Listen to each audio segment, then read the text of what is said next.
Now, many people wants to point to politicians. No, you check yourself first. Are you learning it in the right way or not? Well, some people say, no. If you go like this, you sesat. And I said in Haffiz Iskandar, Yes. I mean, in order to know something, you need to be sesat. Yes. Because if you are born into certain tradition of culture like Islam, if you read Abu Ala Maududi's book, the one that I read is Towards Understanding Islam. It was translated into English. It was the book that opened my eyes and said that you cannot be a Muslim simply because your name is Muhammad Tajuddin bin Muhammad Rasdi, coming from a Muslim family. You need to know what the Shahadah meant.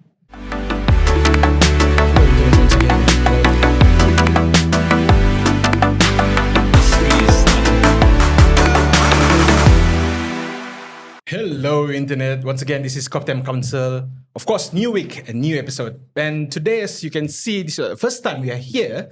But Adi, you want to tell more?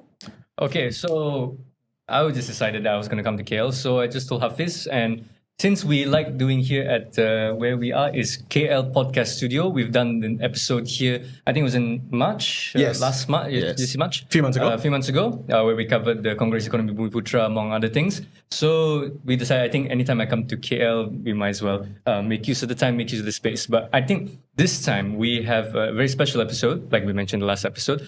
Because why have this? What makes Because we have a very, very, very special guest for today, and that's why we are so excited for this episode. Because today we have Professor Dr. Muhammad Tajuddin bin Muhammad Rasdi. He is currently a professor at School of Architecture and Built Environment at UCSI. He is a holder of bachelor, master, PhD in architecture. He has written more than 45 books and counting, and hundreds of articles both on architectures and also sociopolitics, and recently appointed as the board of directors of University Kebangsaan Malaysia. Congratulations and welcome to the show. Thank Prof. you. I would like to thank both of you for inviting me. I'm usually seen with old people. So I welcome this, change of scenery. Right. Talking about change, Prof. Well, this is an episode where we would like to say to our audience out there, if you are familiar with Professor, I think you are okay to proceed with this video. But if you are not, by any chance, please go to Professor's YouTube channel. He has tons of subscribers, a lot of videos as well, discussing a lot of topics. So please go to Professor's channel first and then come back here, because you will understand further what we're going to talk about, because we're going to have an hour of podcast, but you can get more of that in Professor's channel. So first, as a warm-up question to you, Prof, you were formally educated in architecture, and then how do you took an aspiration and diverge to, not diverge totally, but to talk about education system, which is not part of architecture? Okay. First of all, in architecture, my main field or expertise is Islamic architecture, and also what is called Western architectural philosophy. Now, for those who usually they don't understand architecture, they always look at pretty buildings and all that, but it's actually about how people behave, as well as how you look at history, and also what is called philosophy. Meaning, philosophy simply means how do we live. How do we live with each other? How do we live with the environment? How do we live with ourselves in terms of spirituality and things like that? So all of this make up architecture. And so when I studied about Western architecture, what we call modern architecture, I discovered that it actually started from socialist philosophy. Socialism, communism. A lot of this were questioning about how people are supposed to live post the idea of industrial society. Before that, a religious society. But now you're looking at how you relate, like democracy or socialism. The idea of man becoming, more dignity to them rather than to the powerful and things like that. The idea of mass housing, the idea of cities, all come from this philosophy. Same thing with Islamic architecture. I I began to look at. I was involved in the Islamic reform movement. What actually Datuk Sri Anwar Ibrahim is part of, I was part of also. So that led me to read more about Islam on my own. Going to the Hadith, the Quran, reading and understanding it. And then when I did that, I saw, I don't think this mosque is Islamic. And this is the idea of the value system of the Prophet. And I can explain about it in so many different ways. So that's how the leap from architecture into social issues, educational issues, philosophical issues was not that far, because you need to understand. Say you ask me, Prof, can you build a mosque? The first question I ask you is, do you want to make friends with non-Muslims or not? That would be my first question, not how big the dome is. All right. Because that becomes the social construct of how you would look at the mosque. So that's how it began. Just a little bit from there. I heard that you are also very critical with minaret on the mosque that we have. What's wrong with minaret? Okay. Prof? Well, first of all, as you know, there are many issues about the loudness of adhan and things like that. And I studied in the United States for 6 years. We don't have azan blaring all over the place. Yeah. You only have the azan being pronounced in the mosque within the compound. It is illegal to put out outside. So the history of the azan is that it is not part of the prayer ritual. It is not commanded by God. It is an invention of man in one sense. Because it was a discussion among the Prophet and the companions at the time how to call people to pray, because there was no watch. So they decided either a drum or a bell, and then somebody said, "Hey, I dreamt of the voice of a person," which was, I think, Umar ibn Khattab also said, "I also dreamt the same thing," but not the Prophet. So the Prophet heard and said, "Well, this is a good idea, and it could be something that we could practice with." And so the azan began. Now remember, the azan was never part of the ritual where Gabriel came to teach the Prophet how to pray, when to pray, this kind of thing. It was never that. Gabriel didn't say anything about that. And number two, it was for a specific kind of a time for you to call people. So that then it went on that the minaret comes from the word manara. I see. Means the building of fire. Nar means fire. So during those times you build high. Usually when you want to call adhan, you just go up to the roof. Then they begin. The history of the minaret came when Muslims conquered Syria, Damascus, which was under the Roman Empire, and there were some. Towers are meant for either the bell or the warning system, or it's a lookout place. Yeah. So it began like that, and then later on, somebody put up a fire in order to designate the time of prayer. Because if you go up there and you shout for prayer, nobody is going to hear you. Because sound, like if you study the science of sound or acoustic, it has to have walls to bounce and then to strengthen the strength. But in an open field, it gets lost. So only the birds will come to pray, not the people. So then the issue comes with, what do you need the menara for? You know when to kind of time for prayer. So you don't need the minaret. And so if the Prophet had a saying that the Prophet did not like wasteful things. Okay, so if you once people were using water in ablution, said do not waste water, even though you're taking ablution from a river. Correct. So if you take that value, and then you look at the minaret, one minaret is one issue lah. But for the whole complex surrounding, it's already then you probably be asked in the akhirat, why are you building 4 minarets when there are families who are poor? Yes. Okay, so how do you answer that? Because you don't need the minaret at all in terms of the architecture of the mosque. So I guess when it comes to Hagia Sophia, you wouldn't mind if they remove the minaret. Oh, the Hagia Sophia was never a mosque in the first place. It was a church, all right. And the idea of the minaret, I think, came later because of the identity of the mosque and the what we call the idea of so-called Islamic architecture within that context. So if you were to remove it or not remove it, I mean, it's part of history. That one is a heritage situation.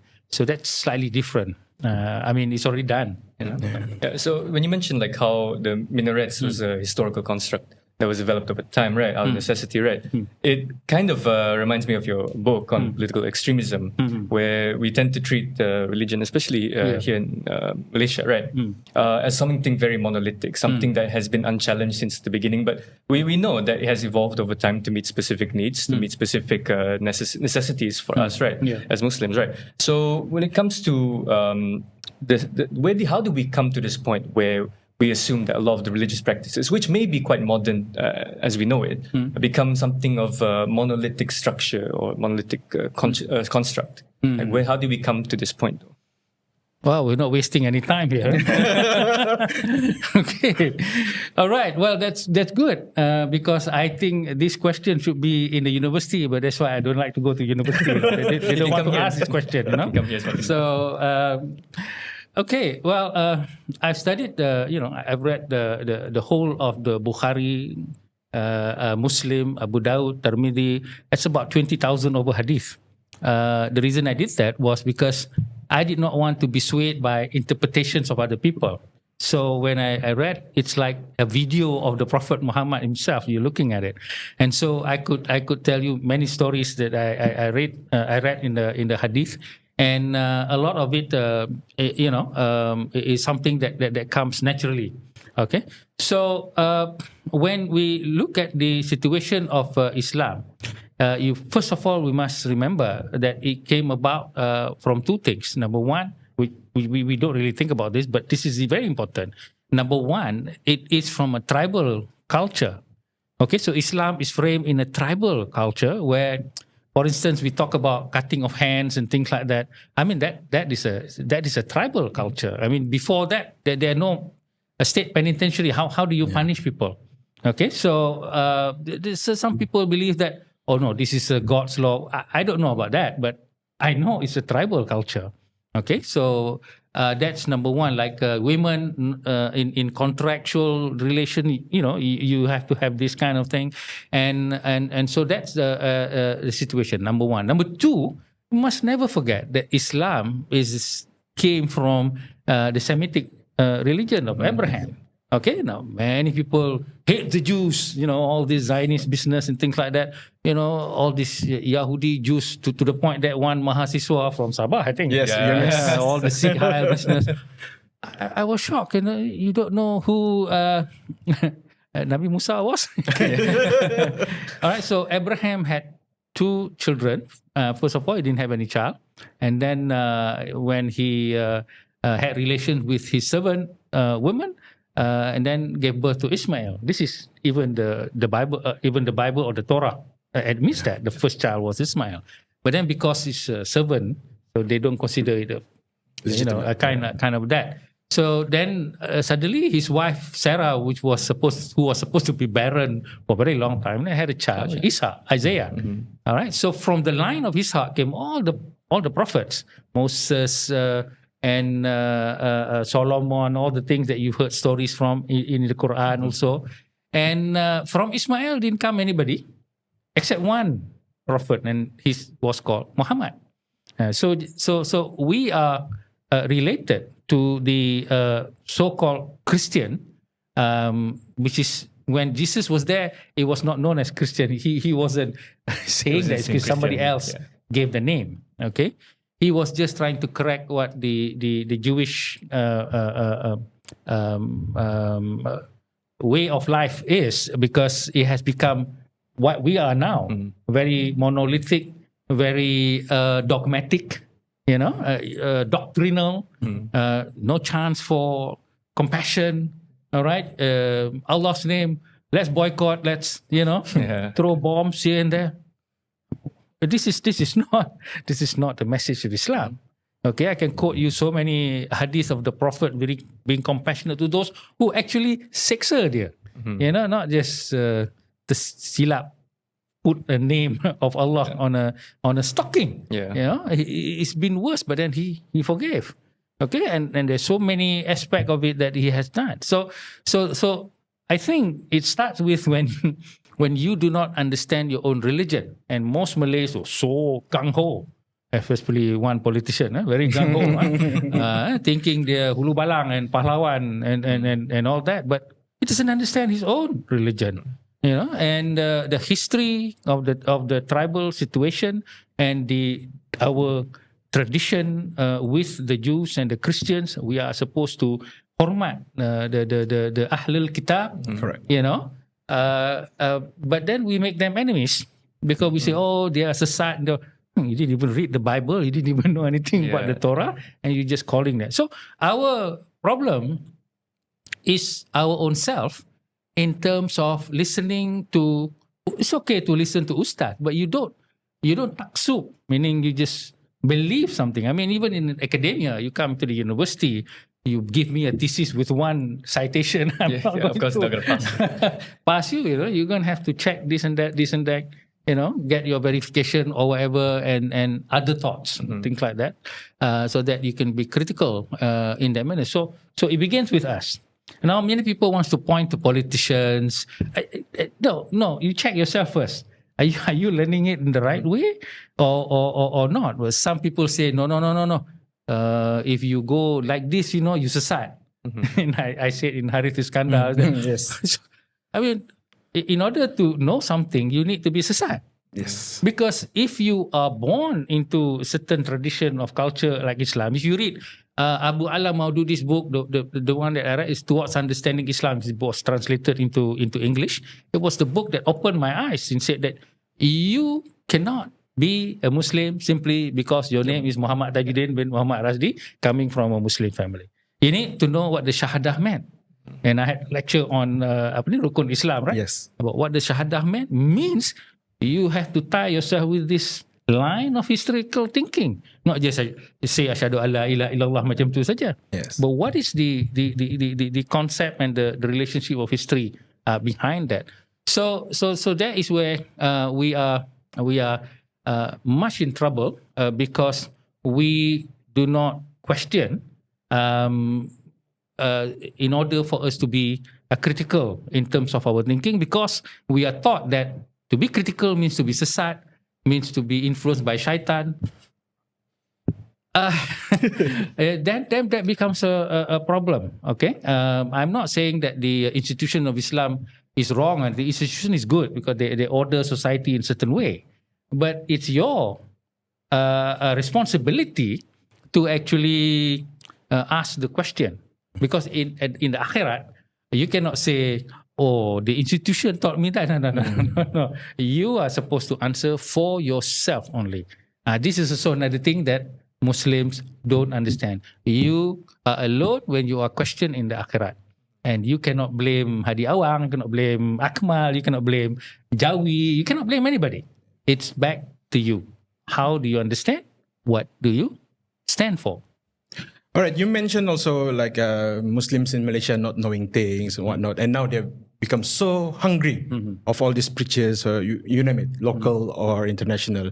And I think 6 years ago, you mentioned in one forum that people like Zakir Naik, when he says something controversial, someone, especially the scholars, need to come out and say the argument for it, because otherwise he will dominate the space. Yes, correct. And but the logical of this is that these scholars, academic, they're very comfortable in their office. On weekend, Saturday, I have golf the whole day. So please don't bother me.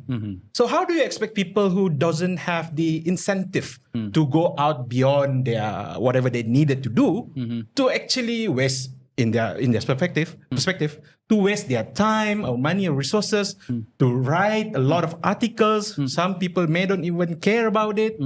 So how do you expect a bunch of scholars, academics, from the universities high up there want to maybe not, maybe I should just go to the golf course maybe. Yeah. So how to overcome this? Well, I've never played golf before, so Okay, that's one. I wouldn't be Never able pick up golf. to relate. I think there are two aspects after 25 years. At first, I I thought of one thing, and then I began to discover of another thing, which is a bit more fearful. The first thing is about the idea. Well, actually, it's three things. Huh? The first thing is about the idea that in the university you are given some sort of KPI, which I don't really agree with, which is so-called this idea of competing. So that you can get published and recognized internationally. I once asked a professor, why must I be recognized internationally? He looked at me and said, of course, Prof, you must, in order to be professor. Why? If I'm helping the poor in Malaysia, I develop something and the West people don't care about it, so what? Why should I, what they call it, menang sorak kampung tegadai? Okay? So I believe that if I develop something, it's about professor. It's about contributing knowledge and developing society further. And if the West don't care about it, I couldn't care less about what the West think. So for me, for you to judge my ability based on some other people's criteria, it's both insulting as well as you don't know how to judge what is a good thing. You're just copying some sort of measurement that is already there. So that's why one thing for the so-called professors to be doing all these things, these so-called high things, but then they didn't read the Quran or the Hadith of the Prophet, where in the akhirat, the 3% that will be called first. Okay, I think all will be called first, not the rich person, the pemimpin, the leader, and the scholar. Okay, when the scholar would be asked, what have you done with the favors that is given by me? God will ask. He said, well, I did all this so that people will respect you and also pray to you. You did it simply so that people can call you a scholar, and by this you will go to hell because you did it for reputation only. Now, it's okay if your reputation grows and things like that, but the point here is that in Islam, knowledge should not be commercialized in that manner. Knowledge belongs to everyone, and knowledge is for the development of society. That's how I understand the creed, what I call the creed of knowledge. But it's being given to the university. Knowledge is for recognition, not only of you, but of the university. And that's why they always give presentations like so many research, so many journals. And I'm never impressed with that in Senate meetings. Okay, I'm looking at, we still have flood problems. Are we anywhere solving it? We still have dengue problem. What's the death rate is still going on? How many years is there? Dengue is like when I was young and I had 2 children, So, and then the worsening of the race relation and religious conflicts is getting worse. And where are we at that? So that's number one. Number two, there are also professors who's trying to decide, which government is it going to be? Perikatan Nasional, or is it going to be, Pakatan Harapan? So you don't want to, jeopardize your possible positions of going up into the greasy pole, we call it, right? Yeah. So that's the second thing, and I think the third thing is that I think they are lulled by the idea that you've done so much work here, so much there, written this and becoming this ketua jabatan or timbalan naik chancellor, all this thing, and well, let's see how much that costs in the akhirat. So this is the point where they just don't care or are indifferent. And of course, the worst of it is I suspect that many of these professors are also in the conservative mindset. And the proof is that when a professor from a Muslim professor, not just a non-Muslim, coming to give a talk about Islam, universities will not host him. And there has been several instances that I know with the Islamic Renaissance Front that it has been denied. I said, macam mana university deny different thoughts? Okay, that guy didn't bring guns or atomic bombs to kill you. He's just bringing thoughts. I mean, it's just thought. I mean, remember the time when University Malaya closed the gate on Anwar Ibrahim? Yes. And ranking of University of Malaya, 69, So, come on, man, please. Ouch. And then when the Bruce Gilly issue, I called my friend, hey, where's your statement, I'm giving the statements here, you should advise the minister. Say, don't say things like cancel this and cancel that. It's not your call. Okay, you don't have integrity. You don't have the dignity of your own, invitation.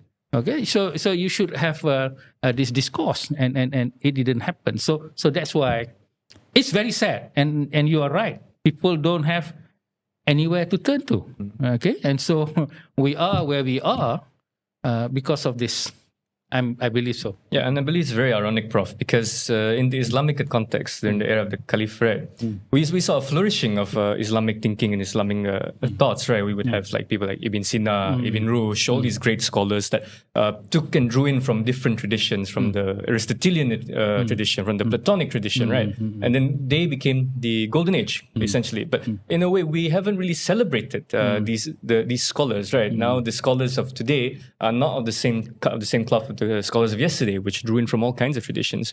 And that is, I think, why we have this conversation about extremism on the rise, is because we're not exposed to this kind of literature or how this literature came about. So on that note, right, you mentioned in your book that Sabah Sarawak is kind of like a bastion for this multicultural and tolerant hot melting pot, which the Middle East was similar to the Middle East.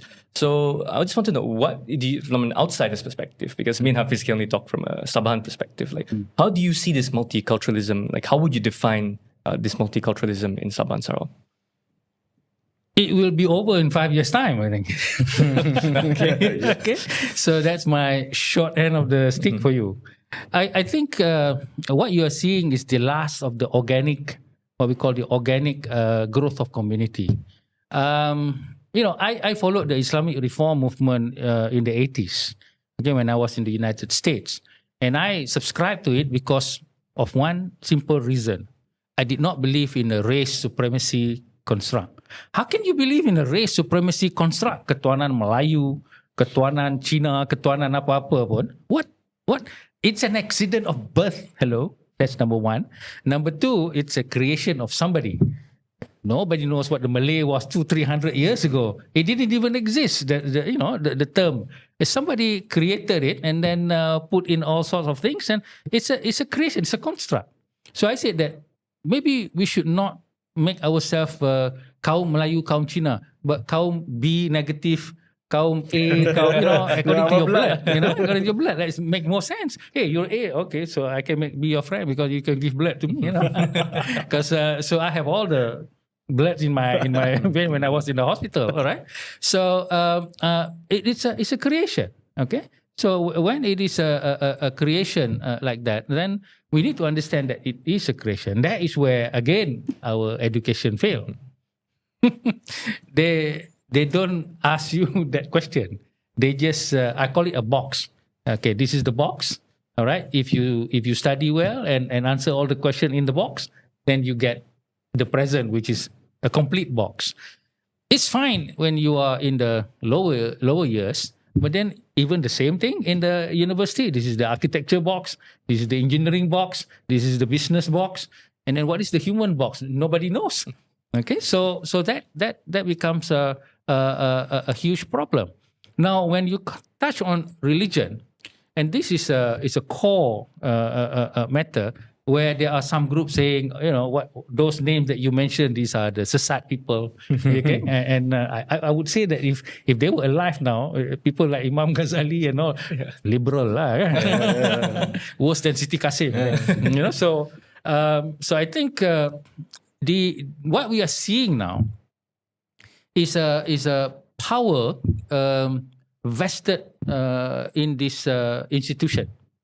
Now, institutions of Islam like Jakim and Ma'is and all that, they were set up in order to give the benefit of what we call an ordered life to the masses because education was not there very much accessible and all that.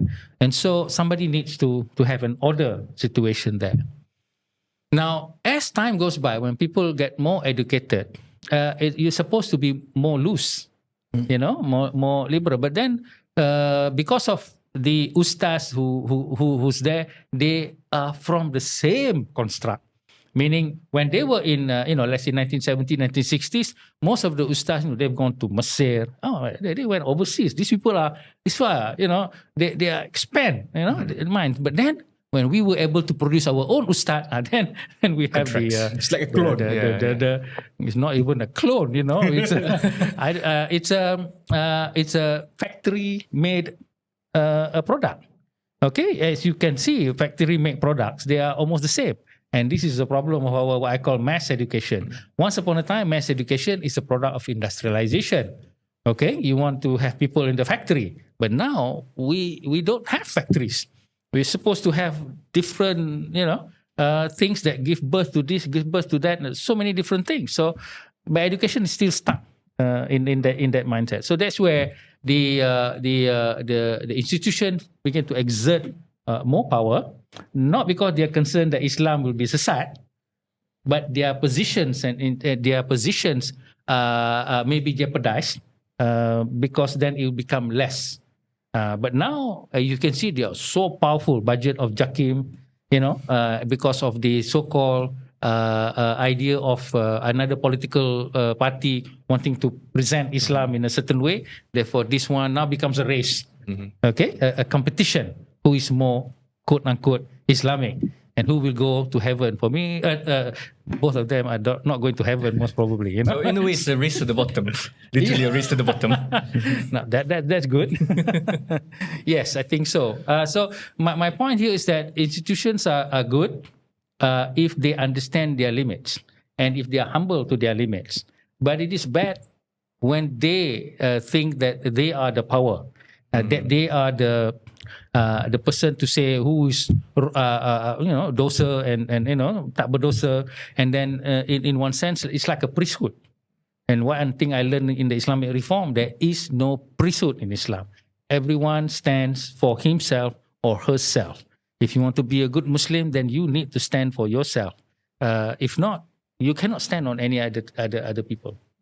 Yeah. All right. We're gonna jump around here because you write a lot of books, a lot of articles in the past, and I would like to pick in the Rethinking Malaysia book. So you mentioned about vernacular school, that you suggested vernacular school should have what you call double stream.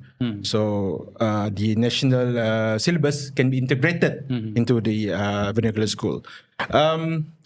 Another problem with this is that recently, World Bank of Malaysia posted a report that half of the English teacher in Malaysia actually not proficient in the English language. So this is the teachers that we have.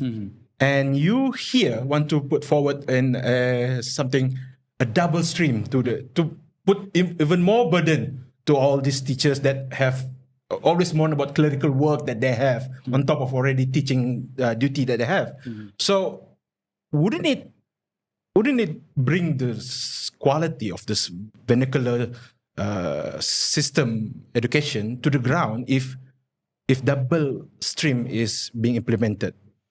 Well, I'm not sure whether I use that term in my writing. I don't think I ever use the word double stream. All I said in my article is that it's good that we have different kinds of education system. We've got the international qualification, and we got the vernacular school system. We got the public school system, and the thing is that we need to understand that the importance of Bahasa Malaysia, and the problem here is people are hyping on Bahasa Malaysia, not budaya Melayu or budaya Malaysia.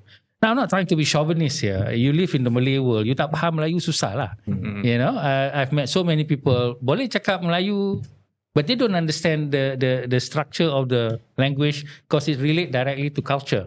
Adab, we call it adab. So they use the word engkau when they're not supposed to, things like that. Even though the machine will probably say okay, the translation Google ke apa ke, but it's not right. Okay, so that means that's why I said that in vernacular school at least they should introduce one more subject in bahasa Melayu or bahasa Malaysia, which is history lah, sejarah kan.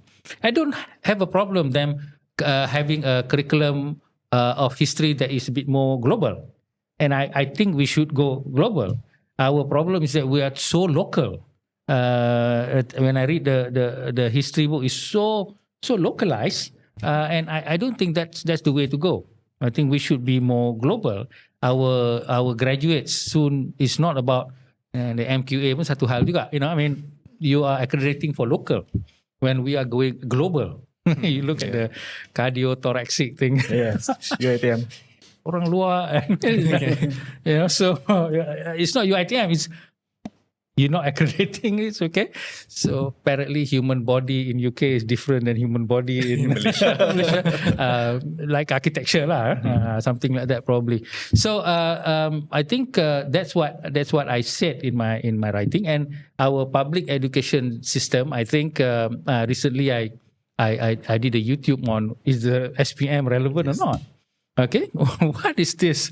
A single exam to determine you nak masuk university ke tidak. In other countries, you don't need that. You nak masuk whatever, you look what's the requirement and then you just take those subjects. I'm going to write soon about against mass education, meaning I imagine a day will come where you just package your children into certain camps or certain schools for a certain kind of subject with an understanding that a certain basic like knowing how to do sums, knowing how to speak 3 languages, and knowing some cultures and things like that. And after that, you choose your you want to be a musician kind of a thing, or you want to be a scientist kind of. So you can see this package and then you target those things. And the university that you're going to are the ones that are going to set the exam. Okay, you want to go to UTM? Okay, well, UTM has their exam for engineering, which may be different than the exam of engineering for UM. Okay, because in the US, they use the SAT. So some universities will, like MIT, SAT score must be high in the maths. But in some universities, the SAT score for math will be a bit lower, because they're expecting a different kind of graduate. So I think made to order education. You have Netflix, and you have all sort of things now made to order, right? Grab, Shopee, and all that. Everything is made to order for you. Well, why not education? Okay, and then the pandemic taught us that mass education is a failure when the pandemic comes. That is terrible. Just to follow through on that vernacular school question, like in Sabah, we don't have a Sekolah Kebangsaan Kadazan or Sekolah Kebangsaan Iban. But in here we have Tamil and the Chinese. Do you think we should abolish vernacular school? Why didn't you start one? Okay, I mean, look at what Abang Joe is doing. Okay, Abang Joe is a maverick in the sense that Sarawakian, we're giving international curriculum. Okay, he just sit like that, and nobody dare to actually say anything against him. Imagine somebody doing that in Malaysia, like the state of Selangor or something like that. So I think if we follow what Abang Joe is doing, he is actually looking at the future of his people, because other people are not looking for the future of his people in a manner that should be looked at. So he's doing that. Okay, but he understands the federal requirement and things like that, and so he is using his leeway to have that. Now, it's not just because you have your Kadazan. What is the purpose there? Okay, so how do you develop the Kadazan culture, and how does it relate to the global construct? I unfortunately don't know anything about Kadazan, and this is the fault of education. Okay, I know some things of Chinese and Indian culture, but nothing of Kadazan, Dayak, Iban, and all that. It is all strangers to people in Peninsula, and to me, this is a tragedy.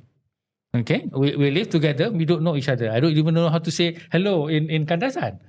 Wah, susah lah macam tu. How can you live The like only that? thing you should know is Aramaiti. Yeah. So I think if you need to rationalize the heritage of Kadazan setakat mana, in what level, and what is the sharing of that culture with the global culture rather than just the Malaysian culture. I think these are the questions that need to be asked, and then you decide lah whether you want to have a Kadazan school or not.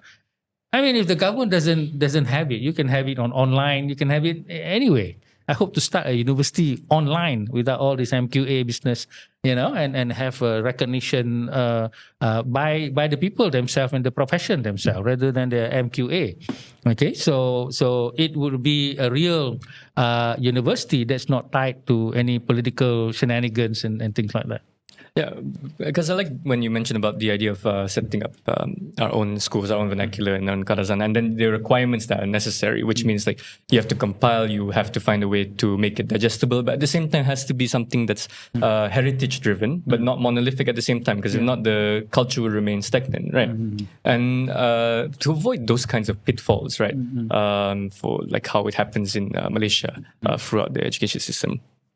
What do you think is a key essential ingredient when it comes to education? You mentioned about being able to pick and choose, right? But one of the missing ingredients, let's say, like how to endow critical thinking for people that's studying, because I think those are one of the huge pitfalls for the Malaysian education system.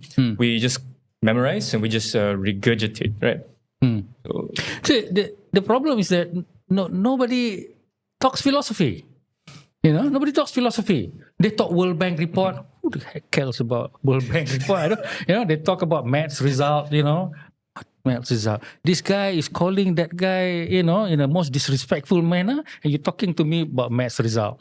I mean, the way that this politician treat, this other person who's not Malay, and even Malay like me, calling me, certain kind of names. Apa ni, tak ada hormat langsung, yang berhormat apa kan? You won't even call him yang berhormat. I never do. So the issue here, philosophy. What is the philosophy? Philosophy simply means how you look at life. That's a hard question, but it must be asked. All right. So when you ask that question, and you look at the idea that I said in one time, the saddest thing that happened that I could remember was the death of the orang asli children, that ran away and all that. And I began to think that why should the curriculum not be about what the orang asli punya lifestyle is? And anyway, we're talking about sustainable environment, all this geography, sejarah, semua mengarut lah, all the things that we are learning now. And I will say, use again the word, if you didn't hear, mengarut, I call it, okay? Because it is just continuing from what we have in the past, okay, without having a stopgap measure about what's important for the Kadazan people, what's important for the orang asli people. Okay, so that's why I said that the education should be decentralized with some basic idea. I think the Ministry of Education pun buang pun tak apa. You just have each of the state tengok how they can run their own education. I mean, come on, we have all the expert people. And if you don't have clever people, then put in clever people lah. The problem is civil servants are not that, the choice of that is not there. Okay, and also the leadership of the schools and things like that. So if education is more community-based, we say, then we will have a bit more of what we call empathy about doing things rather than doing the same thing, sitting for the same exam. You see, we are actually in a competition to masuk university. And we are also in the competition to kerja kelang. These are the object of our education. We are not in the business of creating a human being, a person that you can trust, a person that you can respect and knows how to respect. Okay, it goes without saying that you have to know how to read, you know how to do sums, but you don't have to know sine or cosine. What for? Okay, you can just calculate a little bit, cukup lah. Alright, after that, siapa nak belajar this one, go ahead lah. And siapa yang nak jadi something else, then it is something else. So nobody Nobody looks at. Now you have engineers, aeronautical engineers doing panda apa nama Food Panda. food panda.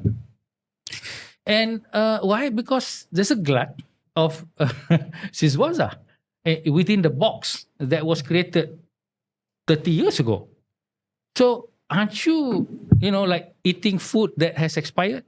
Would you like to eat food that expired? So same thing in going into a university. A lot of the degrees expired. Okay, expired. Huh? Sorry. Orang nak marah lah, but it's expired. And you want to see how many people out of work? That's the point, you see. So the university is supposed to be a place which is very dynamic. Okay, dynamic in the sense that it can change. But here you want to change, you have to report to the Kementerian, you have to report to the MQA, you have to report to this, so many reports. Okay, and therefore last kali don't change lah. Just give them what they want. This is the attitude of most universities. They cannot stand on their own in terms of so-called, and this is the word that I hate most: standards. Standardized. Standards that you must have this standard. Okay, MQA standard. I understand lah, standard. Come on, excuse me. All right, but it's not a policing thing. Okay, if somebody wants to go off, you show that you already know the so-called standard or the basic, then you go off. But here you cannot go off. You are the standard becomes the measure, and that is a problem there. So nobody is philosophizing about how we're going to live in the future. There's nobody. Go out and find a book. But you go to the West, there are so many books that is trying to predict what's going to happen with this. A lot of people, if you go and you can read this perceptions about what's going to happen in science, in how people relate to one another, spirituality, this kind of thing. But we don't have that. Yeah, just to add on, because you mentioned philosophy or falsafa, right? The essence of that. I remember like Said Alatas, who and the people from his generation were considered scholars of a philosophical disposition, right? When it comes to championing the idea of philosophy, I think you have to start from engaging in the form of literature. Like the Greeks, the Western civilizations had the Greeks, the Homeric poems, and then the Russians had Dostoevsky, which helped kind of define their own identity. And I'm sure with Malaya, there's things like Hang Tuah, right? Which I think kind of defines a lot of the Malay sensibilities, which is undying devotion and loyalty, regardless of personal feelings, loyalty to whoever was your superior. And I think, in a way, we do have that kind of philosophy. I think it's just that we do not have the means to unravel it or try to rationalize or abstract it so we can finally tackle what are the key issues when it comes to our culture, national culture. Can you repeat the Rukun Negara for me? What philosophy is that? I mean, that's why I wrote one article, the 6 Rukun Negara. the 5 too. If you look at that, it's just the Rukun Negara with the 5 principles, just to create a standardized individual. Okay? No Hang Jebat, all Hang Tuah. Okay? That's it. All right? So, I thought, okay. It was done after the May 13. Accepted. I have no problem with that. Okay? But it's gone beyond lah. Kita sudah lepas. Alright? So if we are lepas, and then you're looking at authority lagi, susah lah macam tu. Alright? Now the problem here is that we suddenly, this is what Alvin Toffler said, culture shock with social media. The social media, I wrote after PH1 2018 that the power of the cabinet now goes to the mosque and the social media. It's no longer at the cabinet chair. You do like whatever policy you want. If the social media doesn't like it, it's dead. Okay, so that is how we are in this mess. Okay, we don't know how to use the social media because we do not know how to think about what to think. How to think about what to think. What to think pun tak tahu. How to think lagi lah tak tahu. Okay, so the point here is that when I said philosophy, I'm not a student of philosophy, all this, I read all the Plato and Aristotle, but the point here is that philosophy is very easy. All you have to do is ask, okay, if I'm a Muslim, what is Islam? If I'm a Malay, what is a Malay? If I'm Malaysian, what is a Malaysian? If you don't ask those questions and then you wait for somebody to give it to you, okay, it's fine. That's your version. This is the thing. It's your version, and so you need to discover your own version of what. So, what is my version of Malaysian? Okay, I'll define what Malaysia is.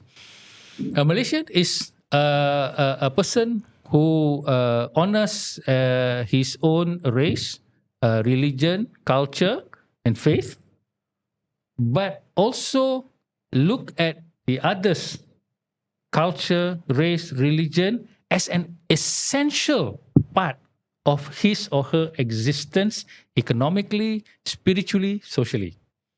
That's my definition of Malaysia. Maknanya, I'm a Malay, okay? I need to know what a Malay is, being proud of it, okay, fine. I'm a Muslim, okay? I pray and all this, okay? And but I need to know that the Indian and the Christians and the Buddhists are necessary for me, necessary. Try to tell an ustaz that he's not going to accept that. So I say, why not? Oh no, we have to stand within our own religion. Where did you learn that? Did the Prophet stand on his own religion, on his own religion and tribe? He had to depend on Abu Talib. Abu Talib is of the same tribe, but not of the same religion. He had to depend on Negus, the king of the Christians, for the survival of his people. So isn't that a necessary existence for him? Okay, so there was a story, very, very touching story, where there were some prisoners of war, and then so in the tribal community, you are a prisoner. What does your family pay? How much will your family pay to get you freed? So this is part of the war thing. So one of the ladies said, I don't have any money, my family is poor. But Muhammad, because she's not a Muslim, said, don't you remember who I am? I am the one who took care of you when you were a child, because she was the daughter of Halimah. And this is the proof. And she showed her hand, that is your bite on my hand. So the Prophet cried, and said, okay, take her to wherever she wants, give her, instead of asking ransom, he's giving her stuff to so she's a non-Muslim. Right? So that's why I said that, when he says that, the ayat says that you must help the orphans. I didn't say anything about it being Muslim. I mean, you see a hungry child, you're going to ask, kau ni Christian ke? You're going to ask that? Please lah. But many of my friends who have a lot of money, they only help Muslims. Because they've been taught that you must stay within your flock. You must help your flock grow. Anything outside is danger. God does not love it. God mana I tak tahulah, but that's definitely not the God of Muhammad, as I have come to understand, because the Prophet's life include everyone. Rahmatan lil alamin. Yeah. So jadi, so that is where when we start question, that is what I know as philosophy. Philosophy begins with that. I mean, we are humans, and our strength is this mind and this heart. These are the two things. Okay, so that's why when a student asked me about 15 years ago, Prof, do you think that the computer or the AI will take over our job? Yes, I said, because I know the way you think. Right? The way that you study and think, the computer can easily replicate. But not Professor Tajuddin. Okay, they cannot replicate, although somebody is doing this AI of me, but because the way that we think, number one, we have rationality, but we also have compassion. Okay, and we also have acceptance. Anwar doesn't say tolerance, he says acceptance. Okay, so go and say that in front of Ustad, and I don't think they will appreciate it. Okay, so this is the problem, where you are trapped in the idea that someone else knows better. Therefore, you need to follow that person. You do not need to question yourself, because questioning leads to being sesat, and being sesat is bad. Okay, and that is the pedagogy curriculum syllabus that is being taught. Yeah, early on you talk about policing as well, and there's one local ustaz says that one of the problem about the Malays is that they don't know how to differentiate between public space and private space. That's why when they tell their children to cover up, wear tudung, they also go to Facebook and see women not wearing tudung and type the comment there, hey, why you not wearing tudung? Our national athlete got this very badly. She's in the gymnast. How can she wear all the covered up? There's a standard for in her discipline. So do you think what is the root cause of our obsession with policing, going up to one-star hotel, doing busted all these people doing so-called whatever crime, not fasting in the Ramadan month, they actually lurking in the dark. Oh, Muslim tak makan in the siang hari, you should be penalized. Where is this obsession coming from? Yeah. Well, number one, sorry to say, it also came from the Islamic Reform Movement. All right, the Islamic Reform Movement did not begin with this laws that says you must wear tudung, and then you must fast. If not, you will be fined. You must pray Friday prayers. If not, you will be fined. Everything is fine. Okay, so other people from other religion are laughing at Muslims, thinking, "Well, are you praying to a god or to your institution?" That's how it is. But in the Islamic reform system, they introduced the idea of Islam as part of society. Ibadah, worship is not just about prayer; it's about contributing to community and the welfare of many people. That's why I got into it. And then but higher up, when they say that politics is also part of this, because social is also political, because you need to make laws and things like that. Okay, I went along, and then suddenly I discovered that, you need to have a law about whether you wear tudung or not, because I didn't really think like that. Because remember, I'm reading hadith, I'm thinking by myself, so I have my own position. So in the Islamic reform, there are several schools of thoughts. Okay, I remember Hassan Turabi, I think a Tunisian punya scholar, said, you don't have to have laws about moral codes.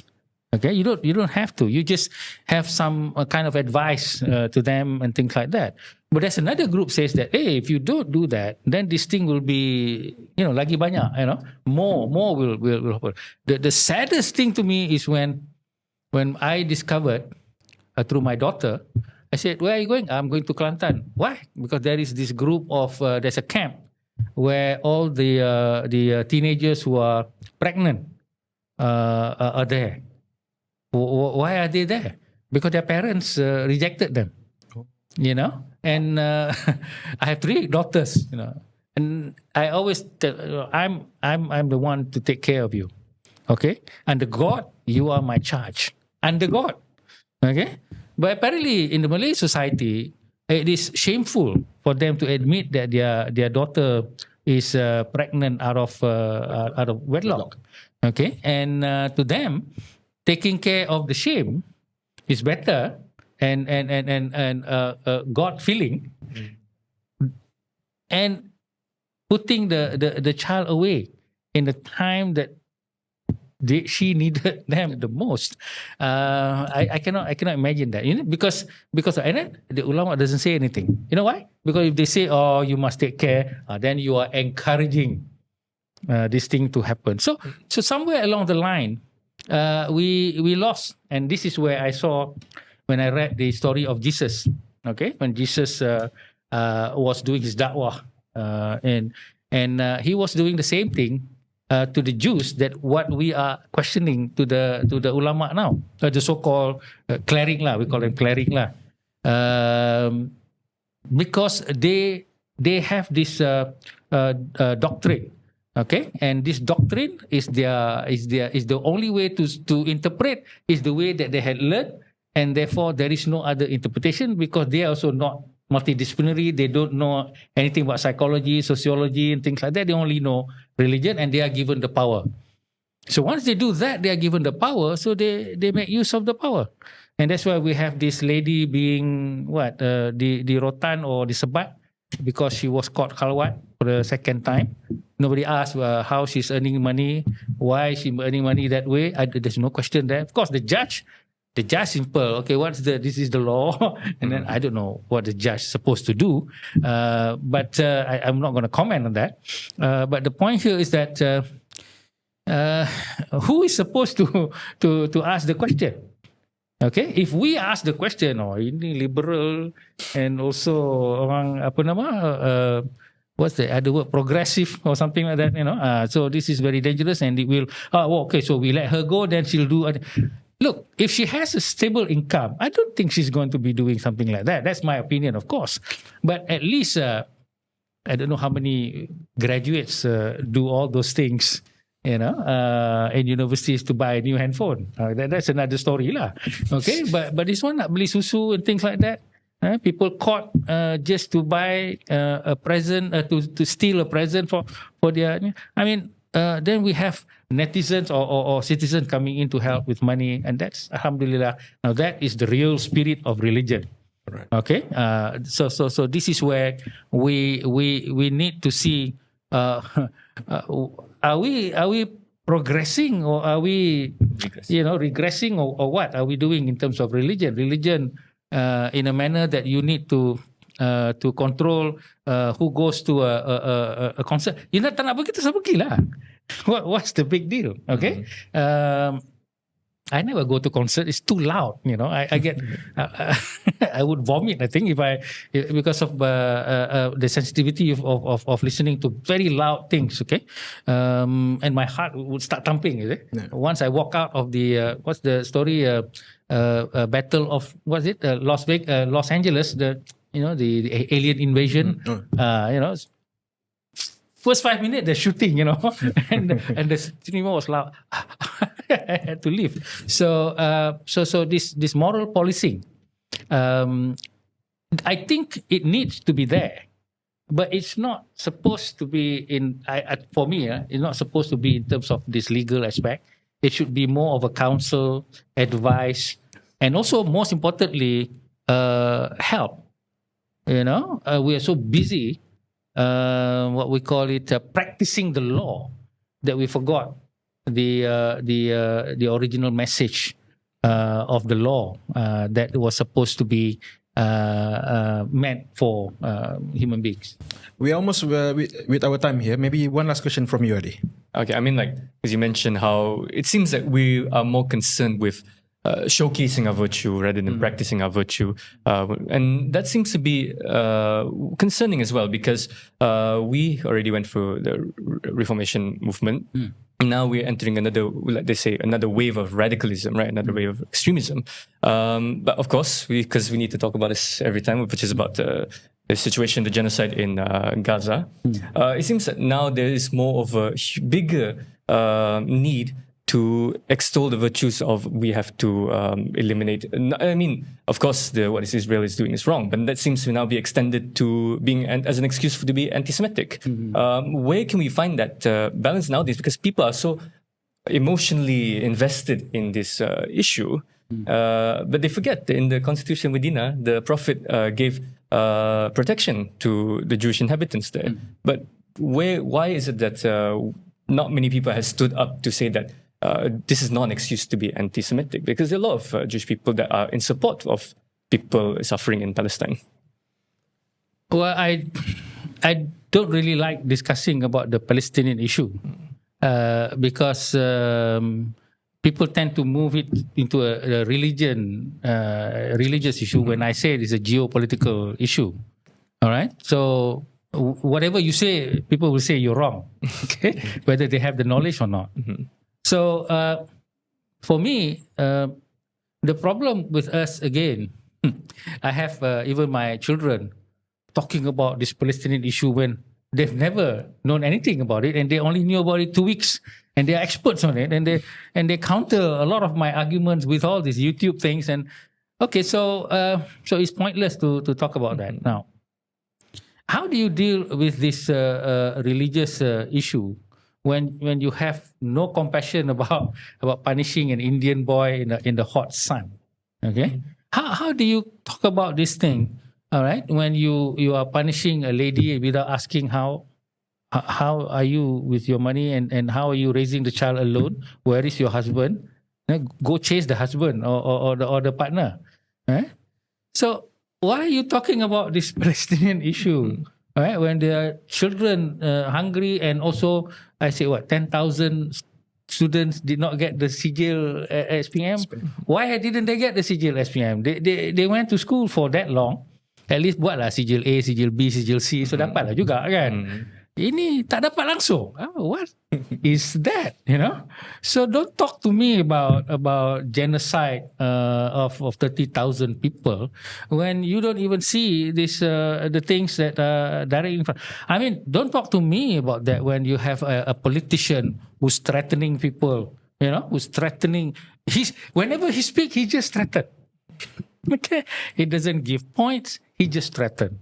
And then he is being glorified as the so-called Islamic hero, and then there's also this ustaz with all this knowledge of Quran, calling people animals, saying that if the religious school do anything wrong, the media hype on it. And he's also the one who said, Rasuah is not really, wrong, if you don't have enough money, how, Oh, wow. Okay, so don't talk to me about those things as a religious issue. Talk to me about a geopolitical problem of how we relate to each other and things like that, fine.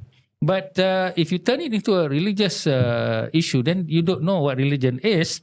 And most importantly, you do not know, as you correctly point out, how the Prophet's relation with the Jews and all that. And remember, Warakah bin Nawfal was a Christian, and then and if you've read this book, this translation of the Quran by Muhammad Assad, he was a Jew. He's one of the famous person. There's a street name after him in Switzerland. Okay, and he was one of the minister, I think, in Pakistan. All right, okay. So he was a Jew. And for you to say, against all Jews, that's just a very, very sad thing when you reduce the dignity of a life to certain, disgust of a race like China or religion like Christian and things like that as an enemy. So it's like what George Bush say: if you're not with us, you must be with them. Yeah. Okay, what philosophy are we living in that situation? Okay, so you don't really recall the doctor that treated you, the teachers that taught you. You don't really appreciate the work that you have done for somebody who probably not of your own race and culture, who took care of your EPF and your savings and things like that. Well, I mean, yes, you can listen to Azhar Idros and Kazim Elias, fine. But they are not, they are just one source of information. Okay? I'm not going to say they're wrong. They look at things in their way. It doesn't mean that you need to look at it in their way also. Must understand that. And so just because somebody like Siti Kasim or myself saying something contradictory to these people, it doesn't make me any less somebody who's an enemy now. I mean, you need to have a thought for yourself. And if you don't do that, then you lose both this world and the next. Yes, please have a thought of your own. And unfortunately, that's the only time that we have for today, Professor Tajuddin here. I'm literally on the edge of my seat here. So many questions I would like to pick Professor's brain, but yeah, time is limited. Before we end the show, I would like to urge everyone to get one of Professor's book. Letters, you can find this in all major major shops like Popular, whatever have you. So if you haven't subscribed already, please subscribe and put down comment below if you want another appearance by Professor Tajuddin. Any last word from you, Adi? Yeah, I just want to say thank you especially Professor, for making the time to come here. It was very illuminating. Like, I think I have to agree with Haffiz, like edge of my seat. Then I have to check. Oh, it's already been an hour. I thought it was just about half an hour, 45 minutes. Then I thought we could still ask more than when you say we're out of time. Yeah, so I mean, that just comes from the quality of the discussion we have with Professor here. And definitely we would love to have him back again because there's just so much to talk about. If you read the book, every chapter could be an episode in itself. It could be covered as an episode in itself.